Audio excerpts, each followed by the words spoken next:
Bab 313. Tidak mengerti. Trap trap trap. Tapi begitu pintu dibuka, suara derap kaki seragam terdengar di telinganya. Sosok barisan hijau tentara muncul di depannya.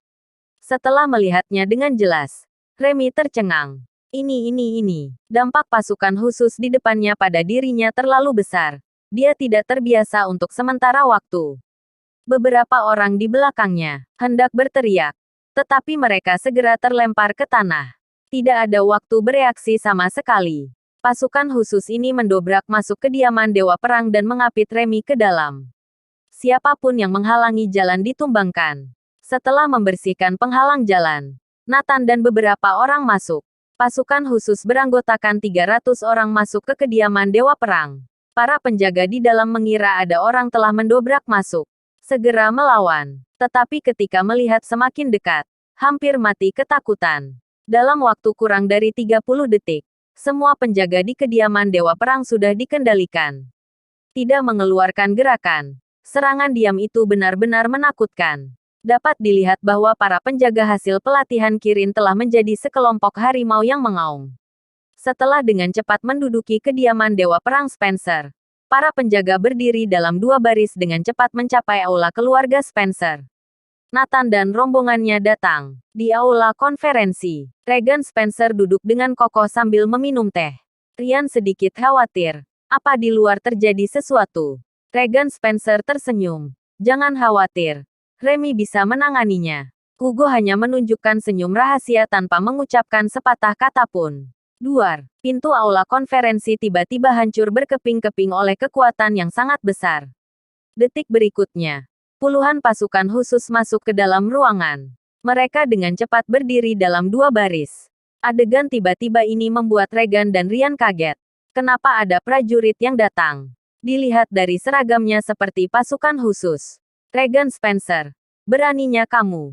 Dengan raungan gemuruh, sekelompok orang memasuki ruangan. Pasukan khusus yang berdiri di kedua sisi memberi hormat.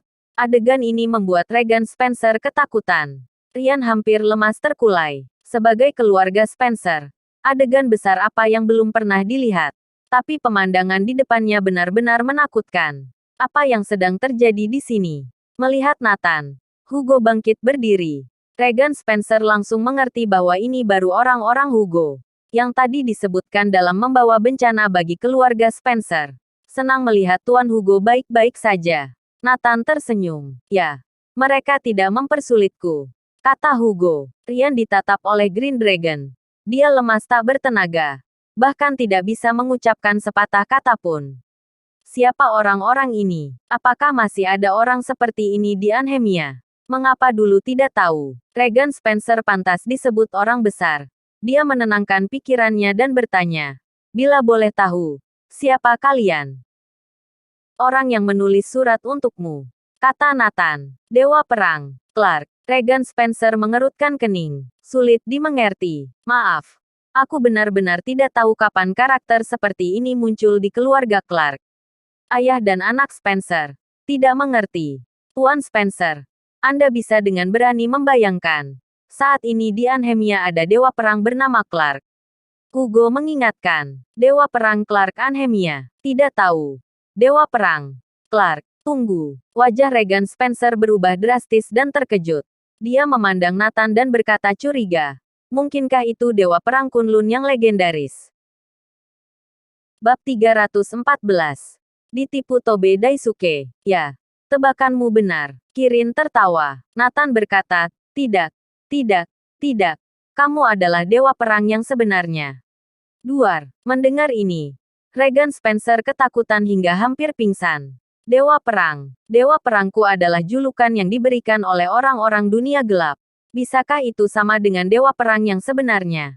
Tapi hari ini terjadi drama seperti ini. Dewa Perang Kunlun datang untuk memperingatkannya dengan sebuah kertas. Dan dia mengirimkan kertas itu kembali untuk memperingatkannya. Dia Dewa Perang sebenarnya, bukan? Tobe Daisuke menipuku. Regan Spencer melirik Tobe Daisuke. Segera tahu bahwa muridnya ingin mencelakakannya. Identitas Nathan yang sebenarnya adalah sesuatu yang bisa dia jelaskan dengan jelas dalam satu kalimat. Dia ingin membunuh dengan tangan orang lain. Bruk. Regan Spencer langsung berlutut. Dewa Perang Kunlun. Semuanya salah paham. Aku mengundang Tuan Hugo datang hanya ingin berobat. Regan Spencer panik dan segera menjelaskan. Nathan duduk di kursi Regan Spencer dan berkata sambil tersenyum, "Oke, kita tidak membicarakan Tuan Hugo dulu. Bagaimana dengan pemukulan di rumah sakit?" Regan Spencer segera memandang Remy. "Cepat panggil orang-orang suruhanmu." Segera 8 orang ditangkap dan semua ketakutan. Mereka semua berlutut di tanah. Salah paham. Kami hanya tidak sabar. Orang-orang ini gemetar ketakutan. Melihat ini, Regan Spencer segera berkata, "Dewa Perang, aku akan menangani insiden pemukulan. Aku berjanji akan bersikap adil, akan memberi hukuman setimpal, dan menangkap mereka." Nathan senyum menyeringai. "Hari ini, aku mau mengurus masalah pribadi ini." Masalah pribadi. Semua orang tampak terkejut. "Ingat dokter wanita yang kamu pukul?" Nathan bertanya. Beberapa pemukul saling memandang. Mereka mengingat asisten Hugo, yang menghadang mereka saat itu. Kemudian, beberapa orang mengangguk. "Oh, itu ibu mertuaku."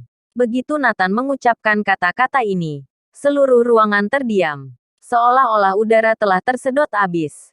Semua orang tercengang, seperti mayat hidup. Memukul ibu mertua Dewa Perang Kunlun. Sial. Beraninya mereka. Regan Spencer berkeringat seperti hujan dan wajahnya pucat pasi. Sepanjang hidup tidak pernah takut seperti saat ini. Seorang ayah pengasih menghasilkan anak perusak. Pada saat ini, Regan Spencer dan Ryan memahami arti kata ini. Mereka terlalu memanjakan Remy. Sedemikian rupa sehingga dia semena-mena dan melakukan apa saja. Sekarang karma datang. Remy juga basah oleh keringat dingin dan menyesalinya. Secara tidak sengaja menyentuh ibu mertua Dewa Perang Kunlun. "Siapa yang memukul?" Nathan bertanya. 8 orang yang berlutut menggigil ketakutan. Tidak ada yang berani mengakuinya. "Tidak mau bilang." Suara Nathan terdengar lagi. 7 lainnya mundur selangkah dan menunjuk pemukulnya. Eko ketakutan setengah mati. Gemetar tanpa henti. "Apa kamu yang memukulnya?" Nathan bertanya. Eko ingin berbicara, tetapi tidak bisa. Bang! Nathan menendang kepala Eko sampai terpelanting sejauh 10 meter. Eko diseret kembali lagi. Prak! Nathan menamparkan wajahnya lagi. Eko terpelanting lagi. Kemudian diseret kembali. Diulang 20 kali berturut-turut. Wajah Eko sudah berdarah-darah dan tidak berbentuk lagi. Satu ruangan ketakutan. Nathan benar-benar menakutkan. Bahkan bos Regan Spencer menggigil ketakutan. Bersambung.